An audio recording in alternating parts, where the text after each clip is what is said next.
প্রতিটা আমলদারের জন্য হজ করা ফরজ। হালাল পয়সাতে আপনাকে হজ করতে হবে। হজ যারা করতে যায় তারা কি করে সংক্ষেপে শুনুন। আপনি এখান থেকে দমদরিয়ার পরে ফ্লাইটে উঠবেন, ওখান থেকে আপনি চলে গেলেন মক্কা শরীফে, আপনি প্রবেশ করলেন, কিন্তু মক্কা শরীফে নামলেন, আপনি রওনা দিলেন, যাতে করে আপনি যাবেন সেটা আপনার ইচ্ছা, কিন্তু হুদুদে হারামাইন শরীফে প্রবেশ করার আগে আমার আল্লাহ পাক আইন করে দিয়েছে তোমার পরনা যা কাপড় আছে সব খুলে ফেলতে হবে, দুটো বিনা সেলাই করা থান কাপড় পরতে হবে। ও আমার আল্লাহ পাক দুনিয়ার কোন রাজা মহারাজা যখন ডাকে তখন আমরা সেজে গুজে বড় যাই, যদি নিজের না থাকে লোকের থেকে ধার করো দামি দামি কাপড় পরে যায়। আল্লাহ 3-4 লক্ষ টাকা খরচ করে এলাম, আর তুমি আমাকে ধনী বানিয়েছ, গরিব নয়, কেন আমি এই দামি দামি কাপড়গুলো খুলে ফেলবো?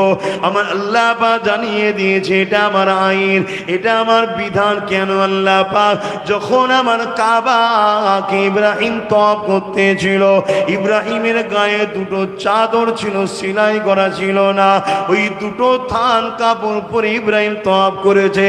ইব্রাহিমের ওই লেবাসটা আমি আল্লাহ আমার বড় পছন্দ হয়েছে, এই জন্য কিয়ামত পর্যন্ত আমার কাবায় যারা আসবি হারামাইন শরীফে প্রবেশ করার আগে তোদেরকে দুটো থান কাপড় পরতে হবে।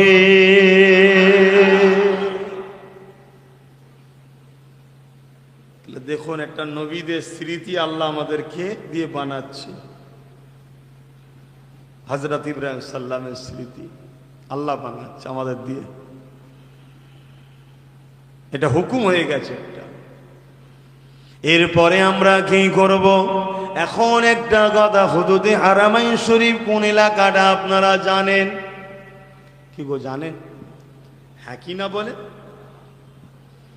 হাজারে আসওয়াদ যে পাথরটা রয়েছে, ওই পাথরটাকে যখন আনা হয়েছিল, ওই পাথরটা সাদা পাথর, এত নূর জ্যোতি আলো ছিল, যার আলোয় এলাকাটা আলোকিত হয়ে গিয়েছিল। যতটা এলাকা ওই পাথরের আলো গিয়েছিল, ওই এলাকাটাকে হুদুদে হারামাইন শরীফ বলা হয়।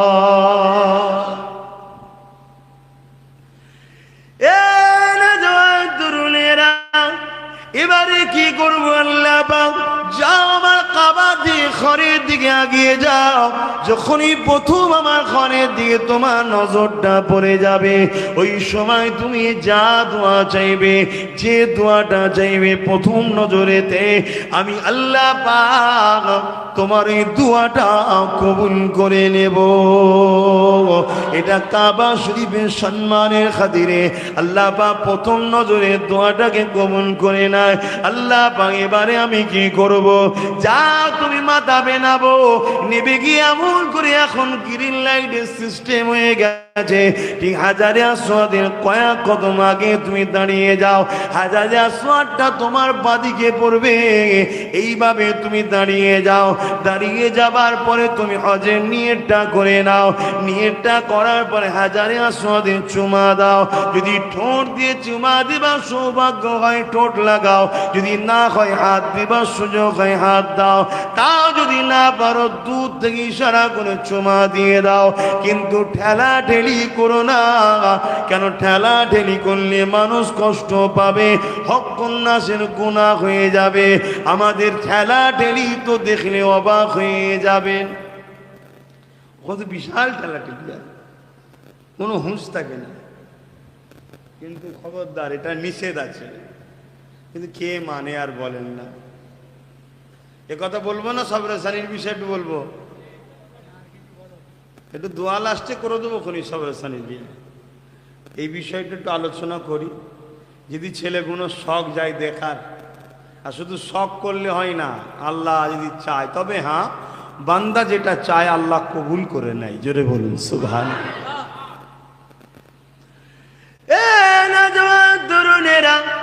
ওখানে আপনি যখন এমন করে চুমা দিয়ে হাজারে আসওয়াদে আগিয়ে আগিয়ে যাবেন। এখানে আর একটা কথা বলি, হযরতে ফারুকে আযম একদিন হাজারে আসওয়াদে চুমা দিতে এলেন। ওই চুমা দিবার সময় হাজারে আসওয়াদের সামনে দাঁড়িয়ে বলেছিল, এ পাথর, আমি তোমাকে চুমা দিতাম না যদি রসুলে পাকের ঠোঁট না লাগতো, কেননা আমি রসুলের ঠোঁট যাতে লেগেছে তাতে আমিও ঠোঁট লাগাতে চাই। কেন আমি জানি তুমি একটা পাথর, তুমি কখনো কোনো মানুষের উপকারও করতে পারবে না, কখনো কারো নুকসানও করতে পারবে না। কিন্তু হযরতে আলী পাশে দাঁড়িয়েছিলেন। হুজুর আমার বলে উঠলেন, ভাই ওমর, না, এটা দুনিয়ার অন্য পাথরের মতো নয়। আল্লাহ পাক তিনি জান দিয়েছে এই পাথরের মধ্যে। এই যা পাথরটা বেজানের নয়, জান দিয়া পাথর। এই পাথরের বৈশিষ্ট্য হলো ইমানদার নরনারী যখন চুমা দেয় গুনাহকে টেনে নেয়। সবার গুনাহ টানে না, ইমানদারের গুনাহ টানে। সবার গুনাহ টানে না, মুমিন মুমিনার গুনাহ টানে। মুসলমানের গুনাহ টানে না, মুমিন মুমিনার গুনাহ টানে। মুসলমান আলাদা, মুমিন মুসলমান আলাদা। প্রতিটা বাচ্চা যখন জন্ম হয়ে মুসলমান হয়ে জন্ম হয়। মুসলমান মানে গর্দানকে ঝুঁকিয়ে দেওয়া, মুসলমান মানে আল্লাহ পাকের দাসত্বকে মেনে নেওয়া। এ যুবকেরা, তরুণেরা, এটা আপনি সর্ব, এটা আরবি শব্দ, অর্থাৎ নিজেকে আল্লাহ পাকের কাছে বিলিয়ে দেওয়া। কিন্তু এই অড অনুযায়ী কটা মানুষ চলে? এই মুসলমান আলাদা যিনি, মুমিন আলাদা যিনি। মুসলমান আমরা তো সবাইকে দেখতে পাই, কিন্তু মুমিন কাকে বলে আল্লাহ পাক কোরআনের মধ্যে জানিয়ে দিচ্ছে। মুমিন তো সেই ব্যক্তি যে কিনা নিজের জানের থেকেও রসুলকে বেশি ভালোবাসে।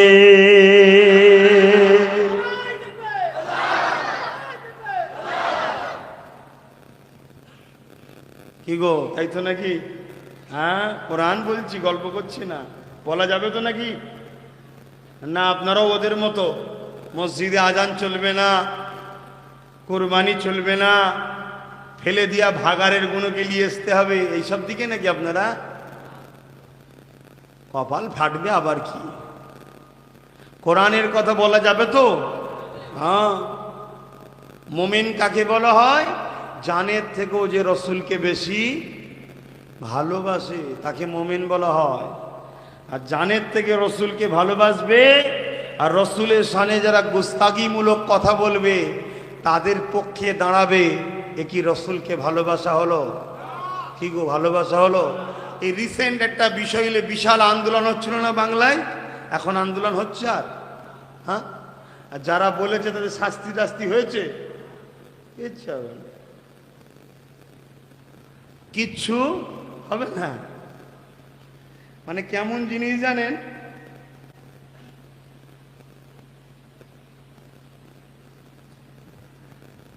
একটা ঘর ধরুন আছে, বুঝাবার জন্য বলছি, একটা ঘর আছে।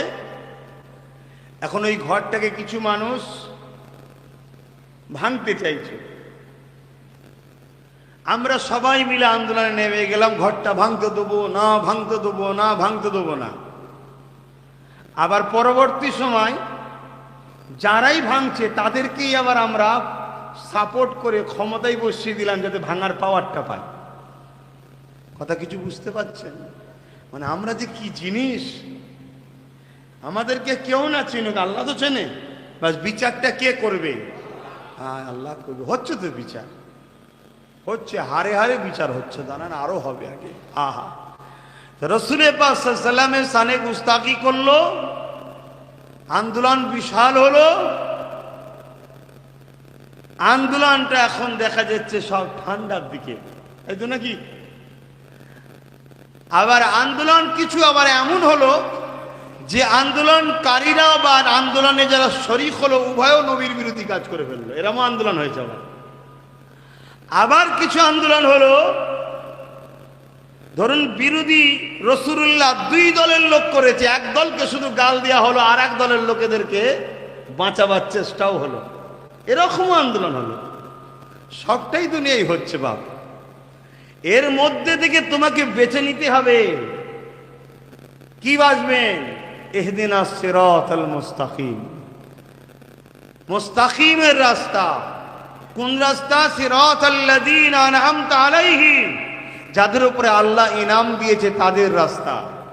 কাদের উপরে আল্লাহ ইনাম দিয়েছে? মিনান নবিয়্যিন ওয়াস সিদ্দিকিন ওয়াস শুহাদা ওয়াস সালিহিন, যাদেরকে আল্লাহ বলেছে উলাইকা রাফিকা, আমার প্রিয় বন্ধু। জোরে বলুন সুবহানাল্লাহ। বেছে নিতে হবে। মনে হচ্ছে আপনাদের অসুবিধা হচ্ছে, দোয়া করে দিই। আর এমনি একটু হাজির দোয়া হয়েই যাবে, চিন্তার কোনো কারণ নেই। বাপেরা, নওজওয়ানের হযরত আলী বলেছিলেন, ভাই ওমর, এই পাথরটা দুনিয়ার অন্য কোনো পাথরের মতো নয়। এই পাথরটা বেজান পাথর নয়, এই পাথরটা হলো জানওয়ালা পাথর। একে আল্লাহ পাক জান দিয়েছে। নবী পাকের জবান থেকে আমি আলী শুনেছি, যখন কোন নবীর আসে ওই পাথরের ঠোঁটটা লাগায়, তার জিন্দগিতে কোনো গুনাহ থাকলে হক নাফস ছাড়া আল্লাহ ভাই গুনাহগুলোকে ওই পাথর সেগুলোকে টেনে নেয়, ওই বান্দা বান্দিটাকে বেগুনাহ বানিয়ে দেয়। তাই নবী আমার জানিয়ে দিয়েছে, আমার প্রেমিক হাজি যারা আসবে, কি নর কি নারী, তারা যখন ঘরে ফিরে যাবে 40 দিন পর্যন্ত ওই হাজিরাতের দোয়া কবুল হয়ে যায়।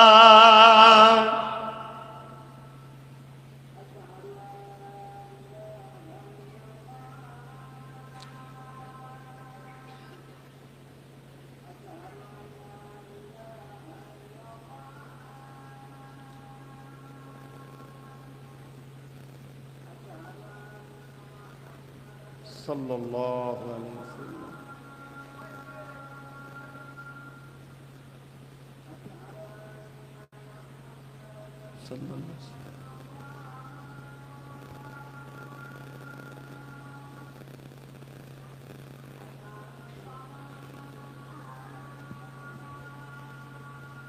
লা হাওলা।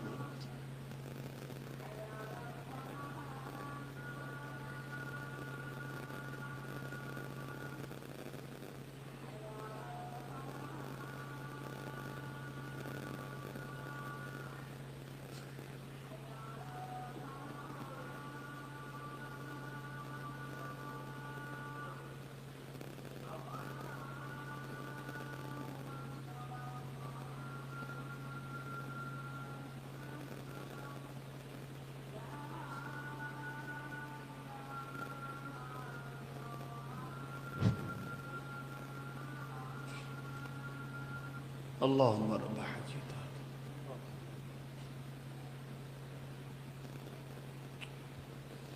درود شريف اللهم صل على سيدنا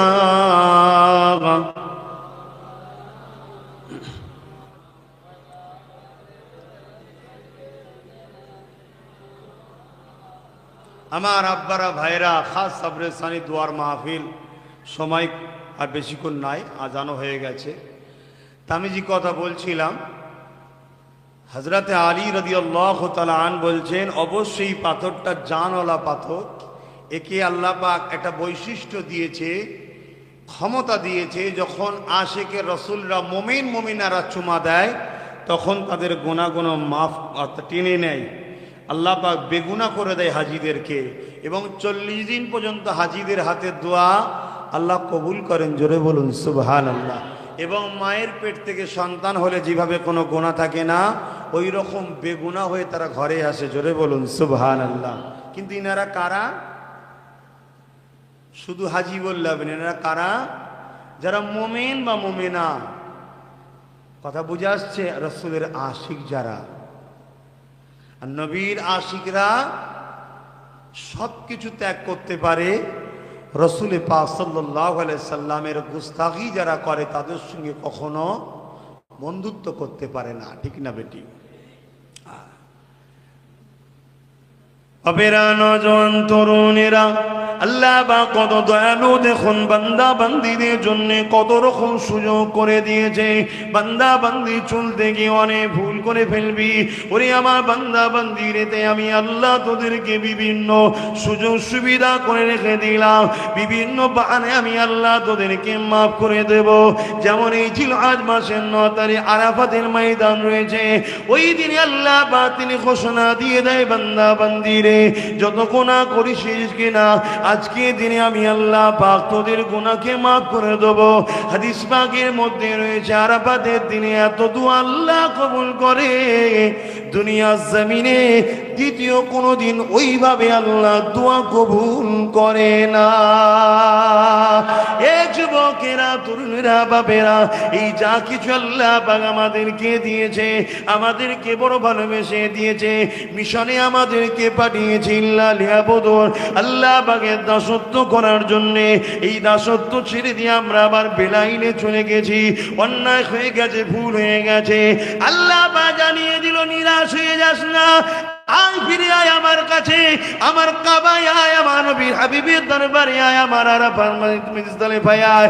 এমন করে তোরা কোরআন তিলাওয়াতের মধ্যে আয়, নামাজের মধ্যে আয়, আবার আমার দাসত্বই ফিরে আয়।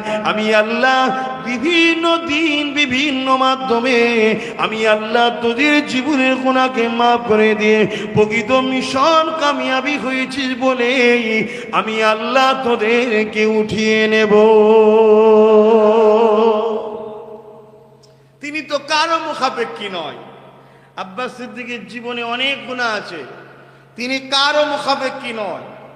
তিনি যদি আমার গুনাহগুলোকে মাফ না করে, আমার কিছু করার আছে? তথাপিও তিনি বলেছেন, না রে বান্দা, তুই নিরাশ হোস নাই, মাফ করে দেব।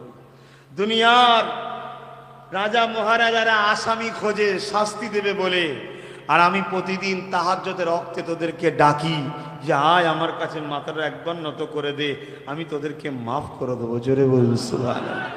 এই যে পৃথিবীতে পানি হচ্ছে, যে পানি, আমার আল্লাহ পাক ফেরেশতাকে একদিন বলছেন, এ ফেরেশতা, দুনিয়ার মানুষগুলো এমন এমন খারাপ কাজ করছে, আমি আল্লাহ সব দেখছি, জানছি।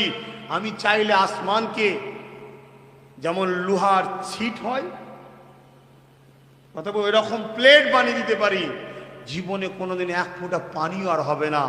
কিন্তু আবার যখন দেখি এদের মধ্যে থেকে একদল ছেলে মেয়ে, যুবক যুবতী গভীর রাত্রিরে উঠে যখন মাথাটা নত করে, আমি তাদের দেখে আমি খুশি হয়ে যে আবার জমিনে পানি দিই, আবার খাদ্য দিই, আবার আহার হয়, আবার আমার বান্দারা খেতে পাই। জোরে বলুন সুবহানাল্লাহ। এই যুবকরা, আমার বোনেরা, এই বয়সটা আল্লাহর জন্য দাও। তোমাকে দিয়েছে, যখন ছোট ছিলাম মা বাপ কোলে না নিলে চলতে পারতাম না, আর একটু বড় হচ্ছে, আস্তে আস্তে শরীরের মধ্যে একটা ক্ষমতা বাড়ছে। এই যে যৌবনের বয়স কে দিয়েছে তোমায়? আল্লাহ দিয়েছে।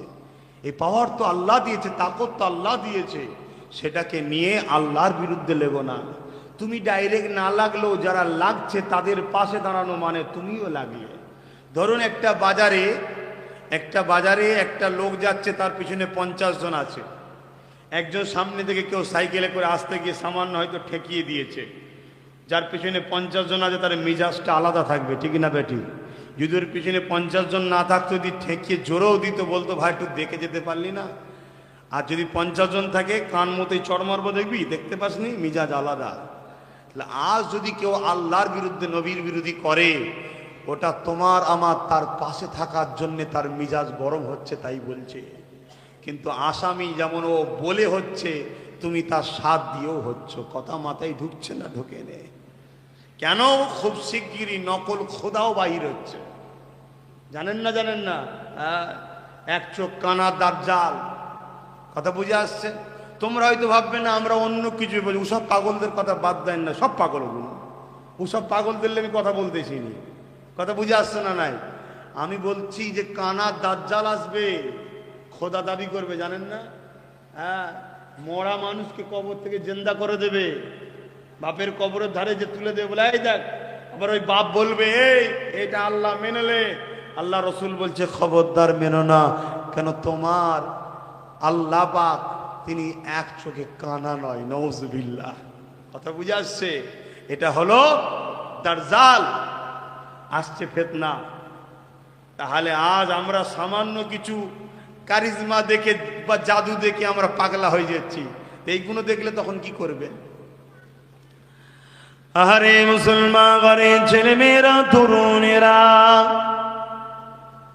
আসো সেই আল্লাহ পাকের দিকে, যিনি আমাদেরকে কত সুন্দর করে বানালেন, কত সুন্দর করে আমাদেরকে সৃষ্টি করলেন, কি সুন্দর আমাদের মর্যাদা সম্মান দিলেন, আশরাফুল মখলুকাত বানালেন, বাবা আদম মা হাওয়ার সন্তান বানালেন, আখেরি নবী মুহাম্মদ রাসূলের উম্মত বানালেন, আখেরি কিতাব কোরআনকে আমাদের জন্য গাইড বুক বানিয়ে দিলেন।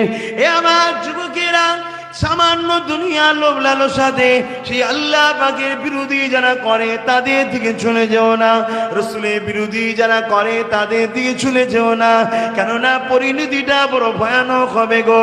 কেননা নবী আমার জানিয়ে দিলেন কবরে সবাইকে যেতে হবে, কিন্তু এই কবরটা সবার সময় হবে না। এক ধরনের কবর হবে যাদেরকে কবরে দেওয়ার পরে আল্লাহ পাকের ফেরেশতা আসবে, কিন্তু সওয়াল জবাব নেবে না, কেননা এই বান্দা সম্মানে আল্লাহ পাকের ফেরেশতা সওয়াল জবাব নেবে না।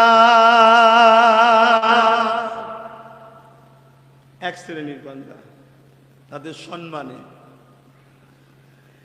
এ নওজওয়ানেরা, আর এক শ্রেণীর বান্দা বান্দি হবে যাদের কবরে ফেরেশতা আসবে, মাথা দিক দিয়ে ঢুকতে যাবে, কিন্তু দেখতে পাবে মাথার উপরে একটা যুবক দাঁড়িয়ে গেছে।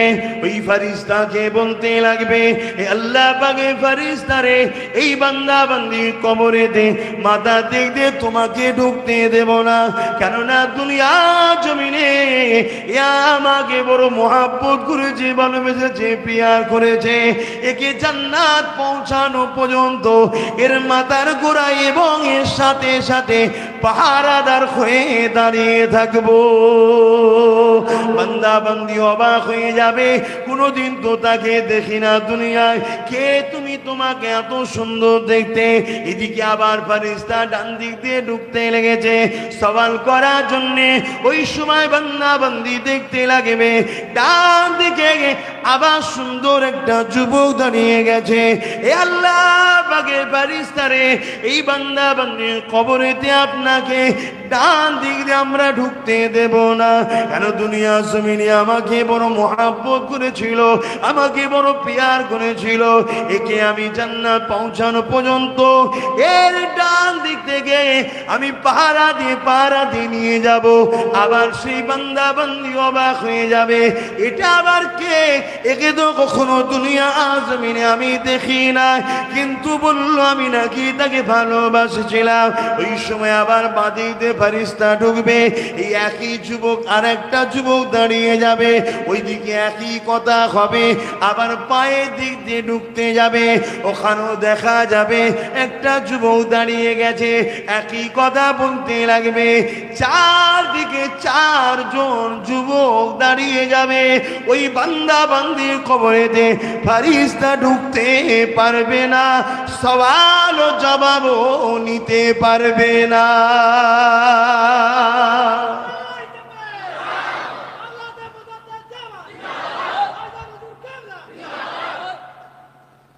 কারা গো? চারজন। এই চারজনকে ছেড়ে দিলাম। এই যে চারজন আমার কবরের সাথী হবে তাদেরকে ছেড়ে দিলাম। আমার মা বোনেরা আপনারাও শুনুন, বাপ ভাইয়েরা শুনুন, যতদিন দুনিয়ায় বেঁচে আছেন জানবেন ছেলে আপনার, মেয়ে আপনার, স্ত্রী আপনার, স্বামী আপনার, ময়দানে মাস আপনার বলে কিছু নেই, সব পালাবে, সব বলবে আমার কি হবে, আমার কি হবে, আমার কি হবে। শুনছেন তো? তাই আমি আব্বাস সিদ্দিকী আগেও একটা রাস্তা দেখিয়েছি, নবীকে ভালোবাসুন, আজও বলছি নবীকে ভালোবাসুন। আর ভালোবাসা নবীর দুশ্মনের হাতকে শক্ত করার নাম ভালোবাসা নয়। কথা বুঝছেন না, বোঝেন না? ছোট্ট পরিমাণ যদি আমার রসুলের সামনে কেউ গুস্তাগি কথা বলে, সে আমাদের জানের দুশ্মনের থেকেও বড় দুশ্মন হয়ে গেল। ঠিক না বেটি? জোরে বলুন, ঠিক না বেটি? দুশ্মনের হাতকে শক্ত করছি আর আমরা বলছি রসুলকে ভালোবাসি, শাফাআত নেব।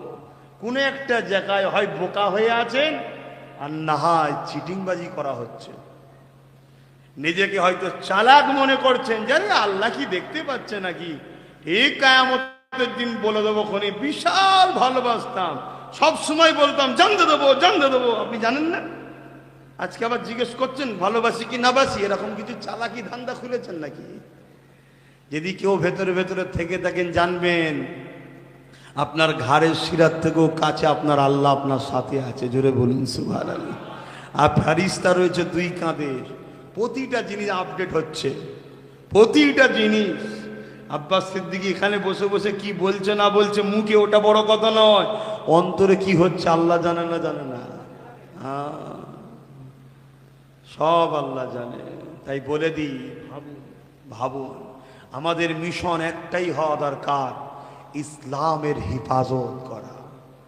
ইসলামের হেফাজত মানে সভ্যতার হেফাজত, ইনসাফের হেফাজত, ইনসানিয়তের হেফাজতের, কল্যাণের হেফাজত, নারী মর্যাদার হেফাজত, মা বাপের সম্মানের হেফাজত, মাতৃভূমির হেফাজত। ইসলাম মানে হলো শান্তি, সভ্যতা, ইনসাফ, ইনসানিয়ত, কল্যাণ।